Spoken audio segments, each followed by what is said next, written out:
আসন্ন লোকসভা নির্বাচনের আগে নির্বাচনী বিধি ভঙ্গের অভিযোগ উঠল তৃণমূলের বিরুদ্ধে। ঈদ উপলক্ষে নির্বাচনী বিধি ভেঙে সংখ্যালঘুদের উপহার বিলির অভিযোগ পুরুলিয়া জেলা তৃণমূল সংখ্যালঘু সেলের বিরুদ্ধে শুক্রবার বাঁকুড়া লোকসভা কেন্দ্রের অন্তর্গত পুরুলিয়ার রঘুনাথপুর বিধানসভা এলাকার কয়েকশো সংখ্যালঘু পরিবারকে একটি অনুষ্ঠানের মাধ্যমে ইফতার সামগ্রী এবং ঈদের উপহার তুলে দেওয়া হয়। যদিও অভিযোগের ভিত্তিতে তৃণমূলের দাবি, মানসিকভাবে মানুষের কাছে দাঁড়াটাই হচ্ছে সবথেকে বড় কাজ।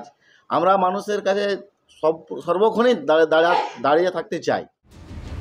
নির্বাচনী বিধি ভঙ্গের অভিযোগে বিজেপির তরফে নির্বাচন কমিশনকে ইমেল মারফত অভিযোগ জানানো হয়েছে।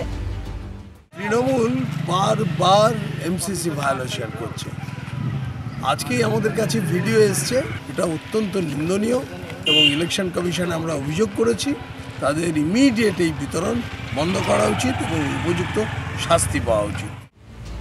বিধি ভঙ্গ যেন এ রাজ্যের শাসক দলের অভ্যাসে পরিণত হয়েছে। লোকসভা নির্বাচনের আগে বারবার বিরোধীদের তীরে বিদ্ধ শাসক শিবির। এখন কমিশন কি পদক্ষেপ নেয় সেটাই দেখার। দীপক রামের রিপোর্ট, ক্যালকাটা নিউজ।